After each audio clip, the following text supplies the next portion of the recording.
Well, like I said, I'm Fred. I'm an alcoholic. I got sobriety by the grace of God in the program Alcoholics Anonymous. Some of you know, and some of you might not know, that I was supposed to be here last week. Oh, that was you? Oh, now it all makes sense. And one of my pals, Eric, calls me at about 10 to 7 or something like that, and he says, you know, you're supposed to be up here speaking. And I says, no, I didn't know that. You know, I guess when you hit 70, your memory goes or something, you know, but anyway, that's my excuse. Had no idea.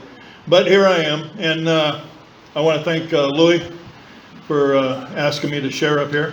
And I want to congratulate all the guys that took chips and all the newcomers. This thing is a real bitch and dill for us, this AA. Because before this thing got around, they used to give us those ice pick lobotomies to try and calm us down and shit, or they'd give us shock therapy, or they'd lock us in a dungeon. And if you go way back, they used to stone us because we wouldn't leave town. We wanted to be around where they were making all the booze and stuff, so they had to find a way to get rid of us because we were whack. And I was one of those guys.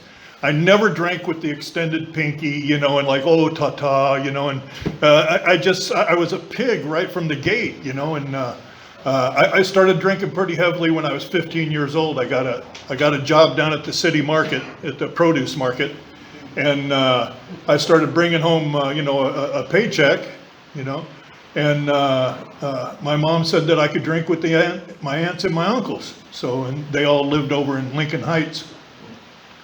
So that's what I did. I didn't think anything of it. I grew up around alcoholics and everybody else, you know, and it wasn't that I didn't go to church and that I didn't read the Bible and I didn't have a good moral upbringing, you know, and all that stuff. But when I first started drinking, I loved it. I loved what alcohol did to me. I liked everything about it. And I'll tell you right now, if alcohol was still doing that, I would not be here tonight. I'd be drinking and guzzling that crap and having whatever I thought was a blast, you know. But it turned on me fairly quickly. Oh, I remember I went over here to South Hills High School. We moved from Pico Rivera, and I went to school over in South Hills High School. And I used to keep a pint of vodka and a nickel bag of Reds in my locker. You know, them little M&M, not the Lilia 40s. I couldn't afford those. But I got those little M&M Reds. And I took a pretty long pull off of this pint, and I took about 8 or 9 of them little, you know, M&Ms. And I went into the library to wait till I come on to them. And, you know, I picked me up a National Geographic because that was like the Playboy of our time. And I started perusing, looking for them pygmy titties. And I'm sitting there, and I opened this thing up, and this yellow card fell out. You know, and I thought, son of a bitch, what's this? You know, and I read through it, you know, and then I reread it, and then I was answering yes, yes, yes, yes, yes, yes, yes, yes, and I flipped it over, and I said, boy, son of a bitch, these people are tricksters. You know, if you answered, I forget what it is, 3 or 4 to this, then you're an alcoholic. So I went back through it, and I looked over my shoulder to see if anybody had seen me answer yes. And I answered no, you know. But I knew when I started that this thing was going to be a problem for me because I was out of control right from the gate, you know. I drank to blackout almost every time I picked up a bottle. I did, and I was living my life by hearsay from that point on. People would tell me I had a bad time, people would tell me I had a good time, and people would tell me who I had to apologize to, you know. But I thought I was having a blast. You know, I didn't have any nightmare stuff happen until I was about 18. And 18, I went up here to the Rose Parade, and I got into a fight with a bunch of LA County sheriffs. And I ended up, they smashed my head on the sidewalk, and they put me in a squad car and took me to the county hospital. And I had acute alcohol poisoning. I had OD'd on alcohol. Wasn't the last time. And before I got to be 15 years old, I didn't care too much for fighting. But after I started getting drunk, that thing, that alcohol has a way, they call it spirits for a reason. And it seemed like alcohol released all the bad spirits in me, Once I got going, if you looked at me wrong or you said hello to me wrong, I didn't care how many of you were, We were just going to settle up. And I especially didn't like people getting real close to me or touching me, putting their hands on me. It irritated me, man, So I don't know how many fingers I snapped with people doing that crap. And it's not good if you do it to police. So I had a rough life with it, but that didn't stop me from drinking. I had all kinds of nightmare stuff start happening after I was 18. Bad stuff. Bad stuff that would have woke anybody else up and stopped them from drinking. It didn't stop me.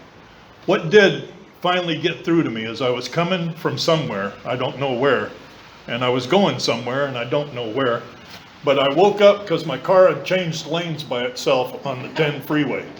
Those things that they mark for the lanes, boom, boom, boom, boom, boom, boom, boom, boom, boom. I went across 2 lanes. And I kind of come to, and I had been slouched over. I had a 77 Monte Carlo. And I come to like that, and the last thing I seen was my off-ramp. And I was like that. I went home. I came to in the morning, and I'd never felt as bad as I felt. I had a hangover, yeah, I always had hangovers, but there was something different about this thing.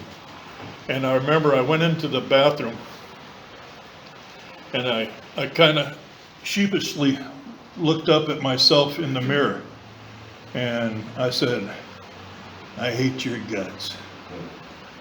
And I looked back down, and I muscled it up, and I looked back up, and I says, I hate your yellow fucking guts, you no good son of a fucking bitch. And I looked back down, and I grabbed hold of the basin, and I started shaking it. I looked back up and I says, you dirty motherfucker for taking me down these goddamn roads. And the girl I was living with come over, she knocked on the door, she says, who are you talking to? I says, none of your business. And I went into my office, I grabbed a shotgun and I was going to blow my head off. I'd never had such a bad feeling in my life, man. And I realize now that what I had was that thing where I hit bottom, and I was on a lead sled to hell when I hit bottom, man. I was going at the speed of light, and boom, and I sat there long enough. I got a big old Irish nose. I sat there long enough to put a purple ring with that 12-gauge shotgun in my nose. It was like it was embedded there, and something snapped. I got up off the chair and I put the gun down and got on my knees. I raised my hands. I says, I don't know who you are or what you are at this point, but I believe you're I believe you're out there, and I believe you can help me, and I need your help really bad right now. And being that, I'm a born asshole, so I says, I've read your book, and I know you work kind of slow with people. You led that one group of people around the desert for 40 years. I can't wait, and I need some help right now.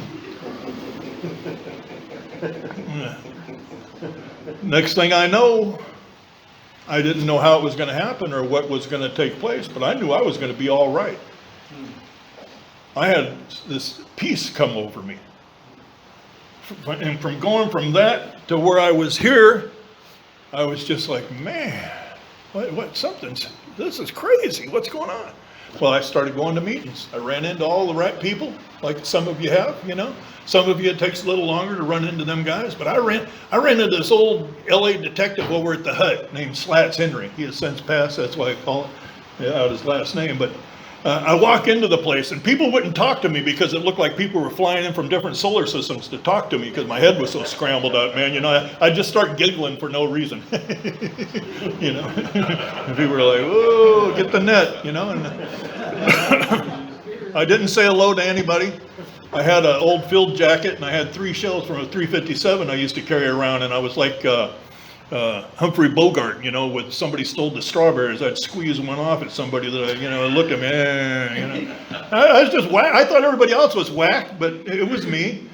And I walk into the place and he goes, "You, come here." So I look behind me. You know, he's got to be talking to somebody else. He ain't talking to me, and nobody orders me around. And I walked over there and he says, "You stand right here." And I thought, "Who the hell are you?" You know, but I listened. And I found out then that I was willing to do any goddamn thing it took to stay sober. They asked me at the end of the meeting, "Hey Fred, would you mind washing ashtrays?"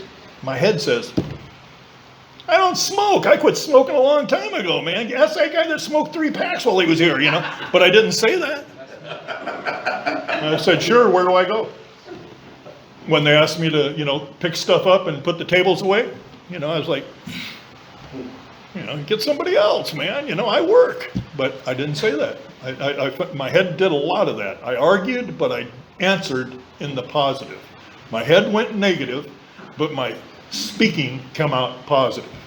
And that's the way I've been since. I knew that I had to walk away from the lifestyle I was living. And I wasn't going to do a 360. I was going to do a 180 and walk away from that. I had to be willing to let that crap go, or I was going to die. That's just how it was. And I did it. I ran into all the neat people that I needed to run into. Ed Kirsty, Bill Muller became my best friend.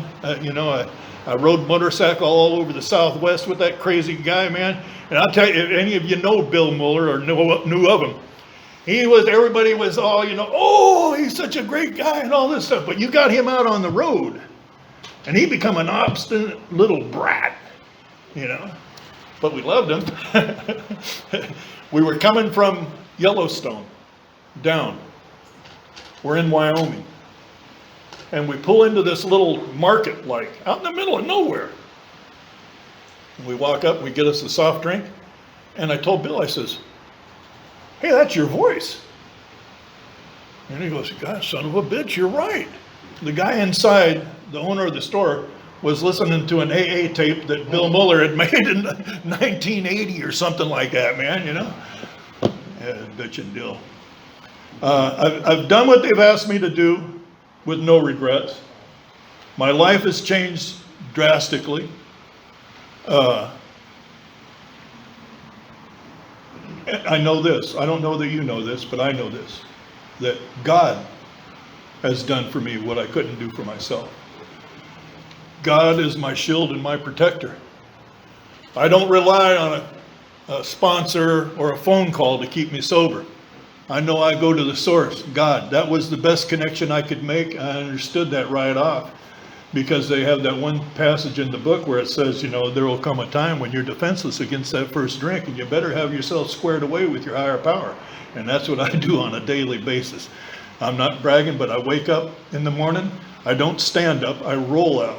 I roll off my bed and I get on my knees and I thank him for bringing me to sober.